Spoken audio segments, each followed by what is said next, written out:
अस्सलाम वालेकुम दोस्तों, सबको मेरे चैनल पर खुशामदीद। आज की वीडियो में हम सबसे पहले तबसरा करेंगे नई किस्त की रेटिंग पर।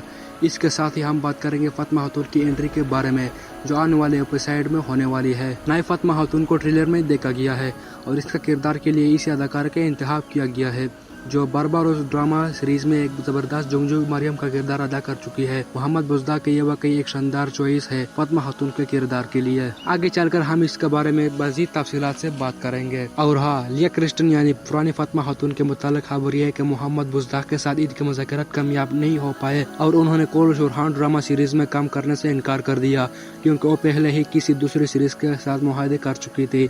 इसलिए मोहम्मद बुज़दाक ने नए अदाकारा का इंतखाब किया। मेरे ख्याल में ये नई फातिमा खातून लिया से भी बेहतर चॉइस है क्योंकि बारबारोस देखने वाले नाज़रीन अच्छी तरह जानते हैं कि इस अदाकारा की अदाकारी और तलवारबाजी कितनी जबरदस्त है। तो मेरे वो नाज़रीन जिन्होंने बारबारोस सीरीज देखी है वो मुझे कमेंट्स में जरूर बताइए कि बारबारोस की मरियम को कोल शुरहान में फातिमा खातून के तौर पर देखकर आपको कैसा लगा। मेरे ख्याल के मुताबिक तो ये किरदार के लिए बेहतर इंतखाब है। अब बात करते हैं आज की वीडियो के दूसरे हिस्से की जहाँ हम एक बड़े राज से भी आपको आगाह करेंगे और साथ ही पहली किस्त की रिव्यू भी पेश करेंगे। सबसे पहले बात करते हैं दूसरी किस्त की रेटिंग बारे में। कोल शुरहान की दूसरी किस्त की रेटिंग ये है टोटल कैटेगरी में 4.38, AB कैटेगरी में 2.93, ABC कैटेगरी में 2.24, ABC कैटेगरी में 4.24। नजरीन कराम ये दूसरी किस्त की रेटिंग है जबकि पहली किस्त की रेटिंग इससे बेहतर थी। दूसरी रेटिंग्स में वाज़ेह फर्क दिखाया गया है। दूसरी किस्त की रेटिंग खास तौर पर AB कैटेगरी में काफी नीचे आई है, लेकिन चूंकि एक ये नई सीरीज इसी तरह की ऊंच आम बात है, मोहम्मद बुज़दाक को अभी इस सूरत हाल पर बर्दाश्त करना पड़ेगा। मुझे यकीन है कि बुज़दाक को ये रेटिंग पसंद नहीं आ रही होगी, लेकिन आहिस्ता आहिस्ता उन्हें इसकी आदत हो जाएगी। आजकल हिस्टोरिकल ड्रामा सीरीज की रेटिंग्स में यही उतार चढ़ाव देखने में आता है। मिसाल के तौर पर मोहम्मद फातेह, हेरार सुल्तानी जैसे बड़ी सीरीज पर बहुत से पैसा खर्च किया जा रहा है। कहानी भी जबरदस्त है लेकिन इनकी रेटिंग भी कभी कभी ऊपर और कभी नीचे आ जाती है। जहाँ तक बात है अदाकारा बारिश फुला की, तो इसकी जबरदस्त अंदाज और मुस्कुराहट वाकई मुतासिर कुन है। इसकी हर बात पर खांसी आ जाना और किरदार में घुल जाना इसकी मेहनत जाहिर करता है। ये एक बहुत ही बसलाहियत अदाकार है और इसने अपने अदाकार के साथ पूरी ईमानदारी से काम किया है। शाहीन शाह के तौर पर इसकी अदाकारी वाकई काबिल तारीफ है। किरदार जैसा भी हो मगर इसकी परफॉर्मेंस लाजवाब है। अब बात करते हैं शाहीन शाह के किरदार की मुमकिन तज्जिए पर। मेरे पास इसके बारे में दो मुमकिन राय है। पहली ये कि वो इतना नेक और वफादार बनने की कोशिश क्यों कर रहा है और दूसरी ये कि अलाउद्दीन के साथ इसके ताल्लुकात इतने अच्छे क्यों है। एक राय के मुताबिक शाहीन शाह दरअसल अलाउद्दीन को इस्तेमाल करके बुरहान को खत्म करने और उस्मान के बाद इक़्तिदार पर कब्जा करने की मनसूबाबंदी कर रहा है। इसी मकसद के लिए वो खुद को एक नेक शख्स के तौर पर पेश कर रहा है। पिछली किस्त में इसने जो कुछ किया वो सबके सामने है और सरदारों की जानब से इसकी तारीफ भी ऐसी मनसूबा का हिस्सा लगती है।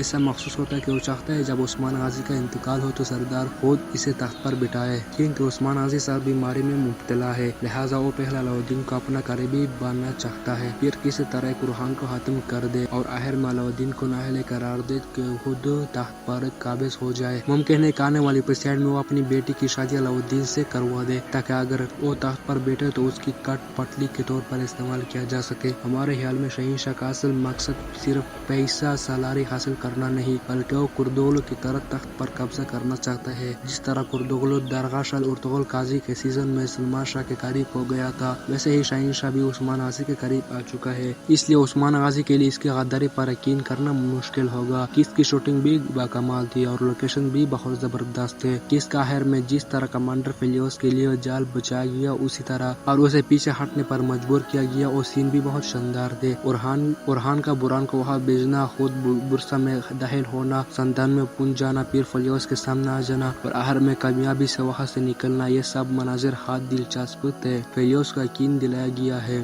कि बुरहान बुरसा से निकल चुका है, लेकिन दरअसल वो वही मौजूद था।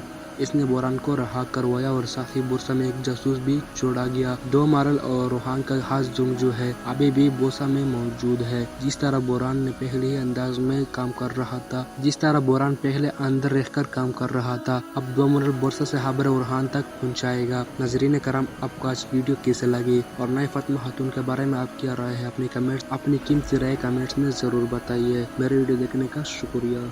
कर आपको कैसा लगा? मेरे ख्याल के मुताबिक तो किरदार के लिए بہتر انتخاب ہے۔ اب بات کرتے ہیں آج کی ویڈیو کے دوسرے حصے کی، جہاں ہم ایک بڑے راز سے بھی آپ کو آگاہ کریں گے اور ساتھ ہی پہلی قسط کی ریویو بھی پیش کریں گے۔ سب سے پہلے بات کرتے ہیں دوسری قسط کی ریٹنگ بارے میں۔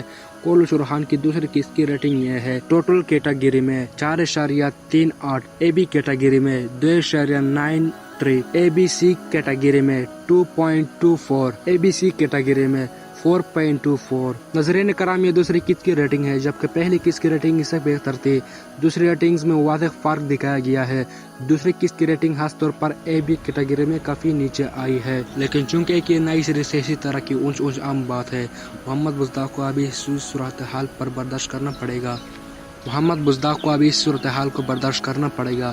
مجھے یقین ہے کہ بزدار کو یہ ریٹنگ پسند نہیں آ رہی ہوگی، لیکن آہستہ آہستہ انہیں اس کی عادت ہو جائے گی۔ آج کل ہسٹوریکل ڈرامہ سیریز کی ریٹنگز میں یہی اتار چڑھاؤ دیکھنے میں آتا ہے۔ مثال کے طور پر محمد فاتح، حرار سلطانی جیسے بڑی سیریز پر بہت سے پیسہ خرچ کیا جا رہا ہے۔ کہانی بھی زبردست ہے، لیکن ان کی ریٹنگ بھی کبھی کبھی اوپر اور کبھی نیچے آ جاتی ہے۔ جہاں تک بات ہے اداکارہ بارش فلاح کی، تو اس کی زبردست انداز اور مسکراہٹ واقعی متاثر کن ہے۔ اس کی ہر بات پر ہنسی آ جانا اور کردار میں گل جانا اس کی محنت ظاہر کرتا ہے۔ یہ ایک بہت ہی باصلاحیت اداکار ہے اور اس نے اپنے اداکار کے ساتھ پوری ایمانداری سے کام کیا ہے۔ شاہین شاہ کے طور پر اس کی اداکاری واقعی قابل تعریف ہے۔ کردار جیسا بھی ہو مگر اس کی پرفارمنس لاجواب ہے۔ اب بات کرتے ہیں شاہین شاہ کے کردار کی ممکنہ تجزیے پر۔ میرے پاس اس کے بارے میں دو ممکنہ رائے ہے۔ پہلی یہ کہ وہ اتنا نیک اور وفادار بننے کی کوشش کیوں کر رہا ہے، اور دوسری یہ کہ علاؤالدین کے ساتھ اس کے تعلقات اتنے اچھے کیوں ہے۔ ایک رائے کے مطابق شاہین شاہ دراصل علاؤالدین کو استعمال کر کے اورحان کو ختم کرنے اور عثمان کے بعد اقتدار پر قبضہ کرنے کی منصوبہ بندی کر رہا ہے۔ اسی مقصد کے لیے وہ خود کو ایک نیک شخص کے طور پر پیش کر رہا ہے۔ پچھلی قسط میں اس نے جو کچھ کیا وہ سب کے سامنے ہے، اور سرداروں کی جانب سے اس کی تعریف بھی ایسی منصوبہ کا حصہ لگتی ہے۔ ایسا محسوس ہوتا ہے کہ وہ چاہتا ہے جب عثمان غازی کا انتقال ہو تو سردار خود اسے تخت پر بٹھائے، کیونکہ عثمان غازی صاحب بیماری میں مبتلا ہے، لہٰذا وہ پہلے علاؤالدین کو اپنا قریبی بنانا چاہتا ہے، پھر کسی طرح اورحان کو ختم کر دے اور آخر میں علاؤالدین کو نااہل قرار دے کہ خود تخت پر قابض ہو جائے۔ ممکن ہے کہ آنے والی ایپیسوڈ میں وہ اپنی بیٹی کی شادی علاؤالدین سے کروا دے، تاکہ اگر وہ تخت پر بیٹھے تو اس کی کٹ پتلی کے طور پر استعمال کیا جا سکے۔ ہمارے خیال میں شاہین شاہ کا اصل مقصد صرف پیسہ سالاری حاصل کرنا نہیں، بلکہ وہ کردوغلو کی طرح تخت پر قبضہ کرنا چاہتا ہے۔ جس طرح کردوغلو درگاہ شال ارطغرل قاضی کے سیزن میں سلمان شاہ کے قریب ہو گیا تھا، ویسے ہی شاہین شاہ بھی عثمان غازی کے قریب آ چکا ہے۔ اس لیے عثمان غازی کے لیے اس کی غداری پر یقین کرنا مشکل ہوگا۔ قسط کی شوٹنگ بھی باکمال تھی اور لوکیشن بھی بہت زبردست تھے۔ قسط کا آخر میں جس طرح کمانڈر فیلیوس کے لیے جال بچایا گیا اسی طرح، اور اسے پیچھے ہٹنے پر مجبور کیا گیا، وہ سین بھی بہت شاندار تھے۔ اورحان کا بران کو وہاں بھیجنا، خود برسا میں داخل ہونا، سندان میں پہنچ جانا، پھر فیلیوس کے سامنے آ جانا اور آخر میں کامیابی سے وہاں سے نکلنا، یہ سب مناظر حد دلچسپ تھے۔ فیلیوس کو یقین دلایا گیا ہے کہ اورحان برسا سے نکل چکا ہے، لیکن دراصل وہ وہیں موجود تھا۔ اس نے بوران کو رہا کروایا اور ساتھ ہی برسا میں ایک جاسوس بھی چھوڑا گیا۔ دو مارل اور اورحان کا خاص جنگجو ہے، ابھی بھی بوسا میں موجود ہے۔ جس طرح بوران نے پہلے ہی انداز میں کام کر رہا تھا، جس طرح بوران پہلے اندر رہ کر کام کر رہا تھا، اب دو مارل برسا سے خبر اورحان تک پہنچائے گا۔ ناظرین کرام، آپ کو آج کی ویڈیو کیسے لگی اور نئے فاطمہ خاتون کے بارے میں آپ کیا رائے ہے؟ اپنی قیمتی رائے کمنٹس میں ضرور بتائیے۔ میرے ویڈیو دیکھنے کا شکریہ۔